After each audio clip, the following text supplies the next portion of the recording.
I've got a bunch of different practice pads in front of me, but this one right here, this is the star of the show. So RTOM recently released a new practice pad. Now RTOM, they're most known for Moon Gel, and we as drummers probably, we go through a lot of it. This is the RTOM DBS pad. It's a newer-ish release. I don't know how long it's been out, but the company decided to send one over to me so I can check it out. We just cycle down, go through all these different pads here.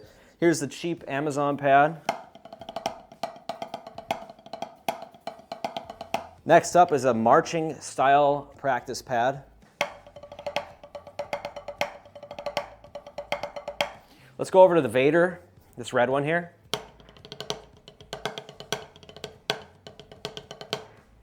And the Drumeo P4 is a little bit different since it's got a bunch of different playing surfaces, so I'll go through each one.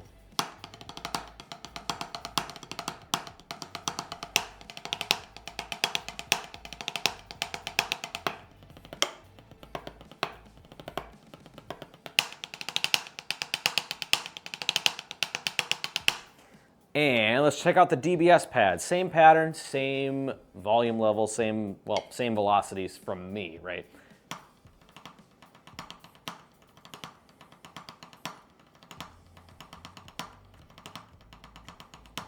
I'm really trying to hit consistently across all of these pads, and you can easily, there's no mistake about it, this is definitely the quietest pad out of all the pads I have here. And let's switch this over. Pretty awesome. It's dual surface. One side, you got the Moon Gel-ish type side. It's like the workout side. It's gonna absorb more rebound. It's gonna make it harder to play. It's gonna build your wrist strength. And then the other side is sort of a soft rubber, kind of a quieter, pad. To me, it feels like the underside of a mouse pad. It's really, really soft. The Moon Gel side is gonna be more for building strength and endurance, while the back side is gonna be like developing technique and form.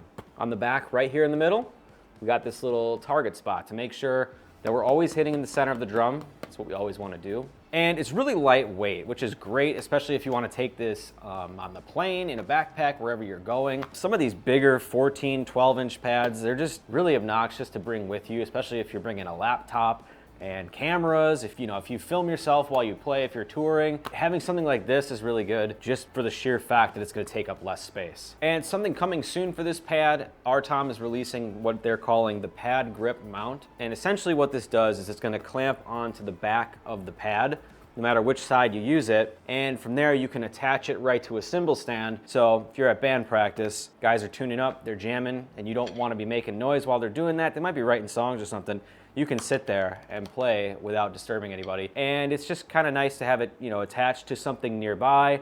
It's not totally ideal. The way I have it set up right now on a snare stand, I kind of have to be careful because this is a very soft pad, right? I noticed that when I did that, I had it clamped in here and this bottom part started to kind of bubble up after I took it out of the snare drum stand. So don't really recommend doing that, but it was the only way I could get this pad set up in this configuration of 5 pads and then be able to hit them all. So just be careful if you use a snare stand. So some pros, both sides are really, really quiet, like I said, very, very lightweight, and it's good for building chops, building stamina, all these things we want to always improve as drummers, so this is a good tool for doing that. And I'd say probably would recommend this to more experienced drummers because while it's good to develop the good technique of playing like double strokes with your wrists and not necessarily with just the fulcrum here where you're just doing those lazy sort of double bounce rolls, I still recommend like a more traditional real feel pad just to get you started practicing. They're cheaper, they're more accessible. I'd say give it a year or so,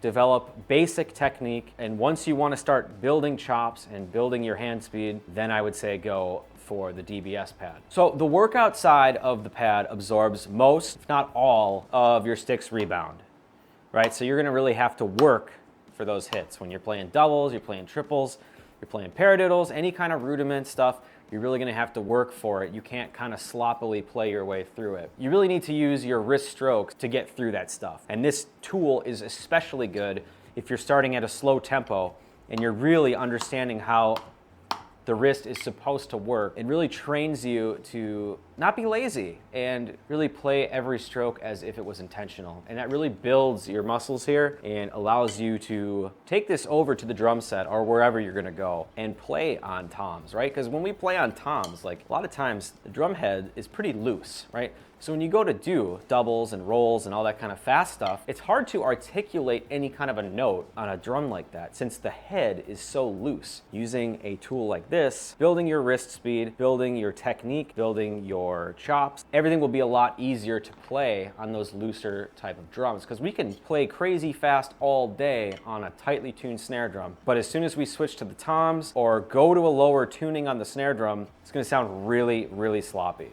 I notice a lot of novice drummers, they will do double strokes and bounce rolls like this, right? Where they're basically doing the rolls almost with just the fulcrum, right? So it's just gonna be the index finger and the thumb. And then you get the sort of pinky out sort of thing, right? The DBS pad is gonna help correct that because it's gonna force you to keep all of your fingers on the stick and really do a correct stroke. Now, me personally, when I was coming up, I used a pillow to develop technique because, I mean, it's similar, right? If you hit a pillow, there is going to be no rebound. I was really just developing the motion for how my wrists were supposed to function, and that was really good. It's a little bit of a hack, but you can use a pillow if you want to develop good wrist technique. This will give you a better result, I guarantee you. It's not fun to play on a pillow, let's be real. Now, there is something about this pad. It's really easy to get fingerprint smudges on this moon gel side, so keep that in mind. It's hard to really tell on the camera.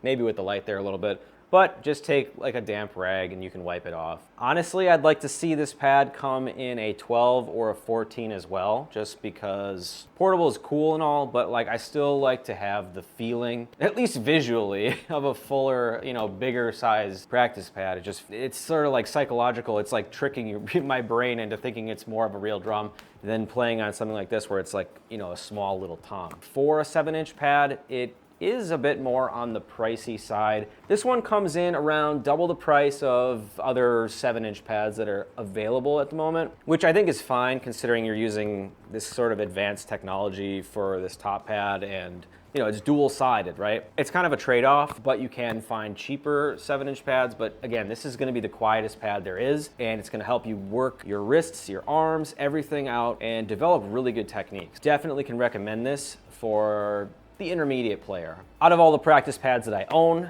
and I have a lot of them, this one's by far the lightest, most portable, fits easily right into my backpack. I did put it on my scale upstairs. It was only about 1.5 pounds. It's pretty light. Now this back comes off. I don't really want to take it apart, but it does come off.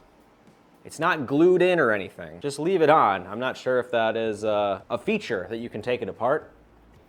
Thank you, RTOM, for sending me this pad over to check out. I had a blast testing it. I think it's a really solid pad. I think a lot of people will get value out of it, and me, I definitely recommend this pad. If you want more information on the RTOM DBS pad, be sure to go down to the description. I've got links over to Sweetwater. They are affiliated, so I will make a commission if you buy one of these, but I'll also have RTOM's website listed down below so you can check it out. Check out their pad grip that's coming out soon, and thank you guys for watching this video. I'll catch you all in the next video. Hey, do me a favor real quick. Go check out this video right here. I know it's a really good one. I don't know what it is, but I guarantee you, you're gonna like it. All right, peace.